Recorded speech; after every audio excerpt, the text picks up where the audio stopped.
Mas então, supondo aqui, Zema, você foi eleito presidente.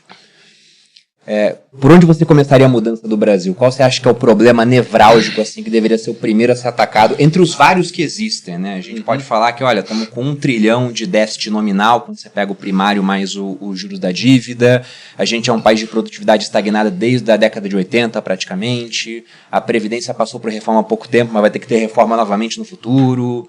Educação, a gente está nas piores posições em exames internacionais, a gente está em segundo no ranking dos países neném, perdendo só para a África do Sul. Tem uma lista grande para ser citada aqui, mas o que você acha que é o primeiro a ser atacado? Ô Bruno, eu não acredito assim em bala de prata, né, que um problema atacado resolva a situação do Brasil. Você precisa atacar em várias frentes. Mas nós temos um problema que, na minha opinião, tem efeito dominó sobre diversos outros. E na hora que você corrige esse problema, você automaticamente começa a corrigir outros. Eu falo que lá em Minas, quando nós assumimos, o Estado estava num círculo vicioso. Falta de dinheiro significava escola em má situação, merenda ruim, aluno que não tinha interesse de ir na escola, e na hora que você começa a ter dinheiro, você melhora a estrutura da escola, melhora a merenda, o aluno passa a querer frequentar a aula. Então você sai de um círculo vicioso para um círculo virtuoso. E o Brasil, na hora que você corrigir essa questão da gastança do governo federal, acho que você que acompanha a economia vai concordar comigo, você começa a corrigir uma série de outros problemas. Os grandes números hoje eu acho que são uma dívida do governo federal de 8 trilhões de reais, um juros de 15% sobre 8 trilhões significa 1 trilhão e 200 bilhões por ano de pagamento só de juros, sem considerar todas as outras despesas, porque nós temos um governo perdulário, gastador, que não tem nenhuma responsabilidade com o futuro. E uma dívida que está caminhando para ficar incontrolável. Quem está no mercado financeiro sabe disso. Na hora que entrar um governo falar, aqui nós vamos ser sério com gasto, aqui todo ano, se a inflação for 3%, eu só vou deixar a despesa aumentar em 2%, nós vamos melhorar as contas, essa taxa de juros cai no mínimo pela metade. Vai cair para os seus 7%. Sempre tenho conversado com economistas aí.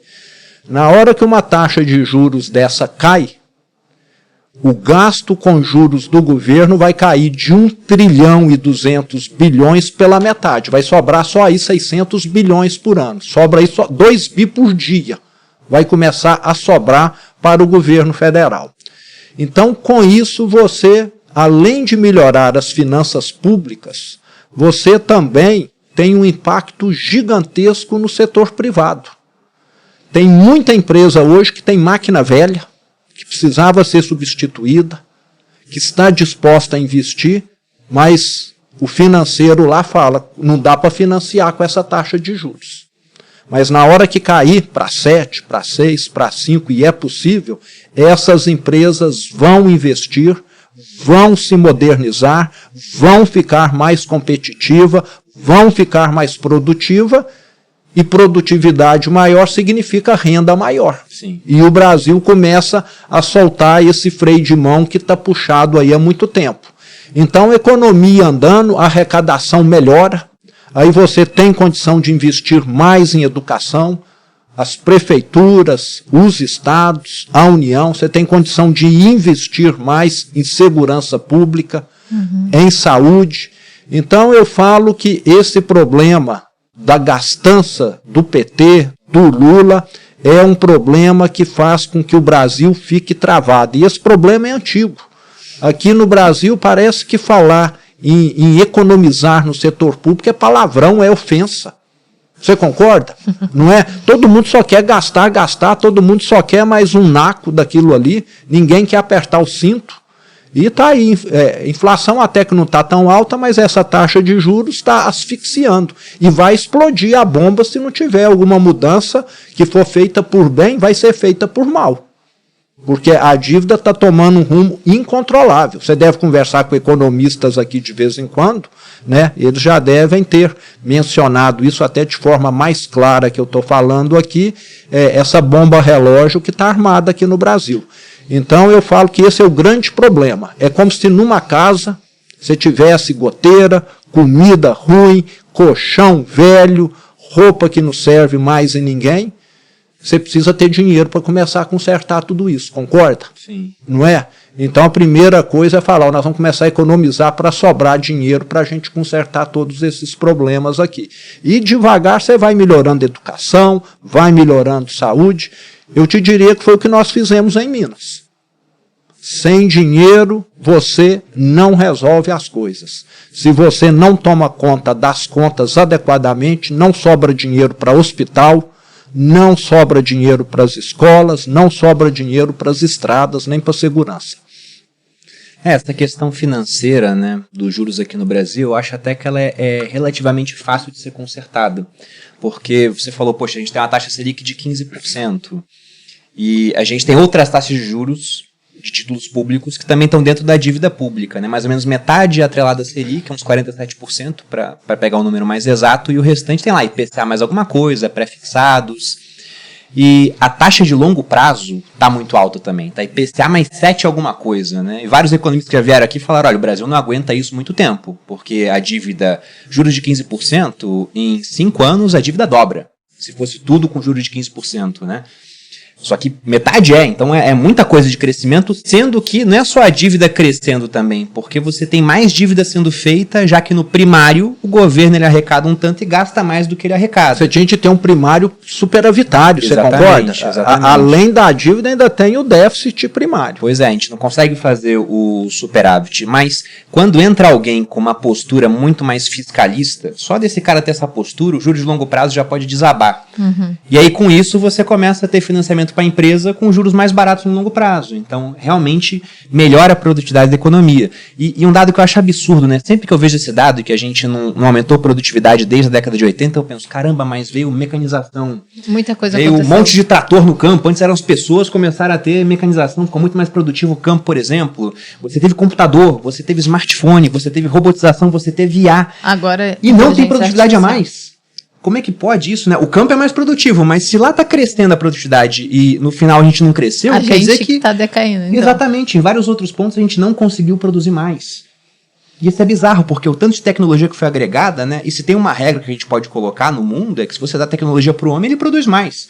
Um cara pescando com a mão, ele é menos produtivo do que um cara que usa uma vara de pescar, que é menos produtivo do que um cara que usa um barco. Mais tecnologia igual a mais produção. A tecnologia avançou pra caramba. Se eu pego um cara dos anos 80 e teletransporto pra cá, é outro mundo. E o Brasil não consegue evolui. produzir mais. Uhum. E por quê? Porque não investe. Porque você precisa de capital.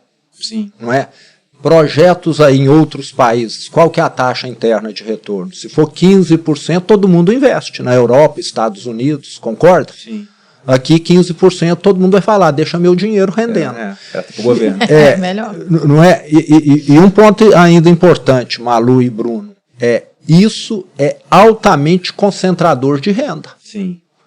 Para onde que vai esse dinheirão? Para quem tem 50 milhões, Sim. 10, 100, 1 bilhão, 2 bilhões. Esse pessoal está rindo. Está satisfeitíssimo com esse governo.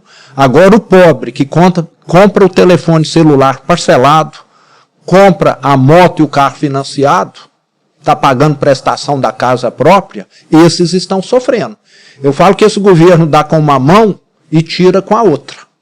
Porque o que ele paga de juros, esse 1 trilhão e 200 bilhões, é muito mais do que o que ele paga de Bolsa Família.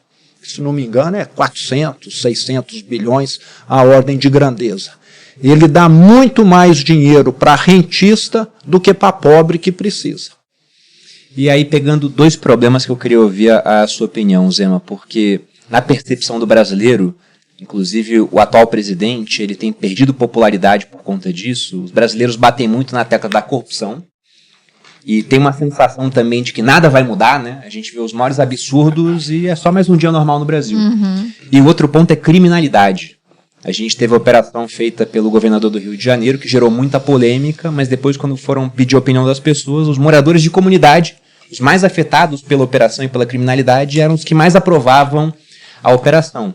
Só que, mesmo com esse tipo de operação, a percepção também é que o Brasil, se não é, ele está às portas de virar um narco-estado. A gente olha para o México e pensa, pô, o México é um narco-estado. Acho que o mexicano olha para cá e pensa a mesma coisa. Então eu queria ouvir sua opinião sobre esses pontos, né? Como combater corrupção, que parece que é endêmica, né? É algo que está arraigado na política brasileira, e como também diminuir a criminalidade, sendo que hoje a gente já tem, inclusive, a criminalidade se infiltrando nas maiores esferas de poder do Brasil, né? Bom, Bruno, vamos falar de corrupção primeiro. Eu acho que corrupção, primeiro, você tem de ter aí uma tolerância zero. Transparência, que eu falei agora há pouco. Fundamental, você concorda?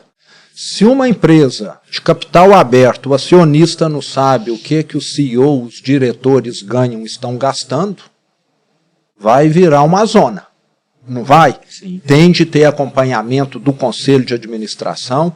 Então, aqui no Brasil, nós temos de acabar com essas caixas pretas que existem dentro do setor público. O presidente pode gastar, não sei o quê.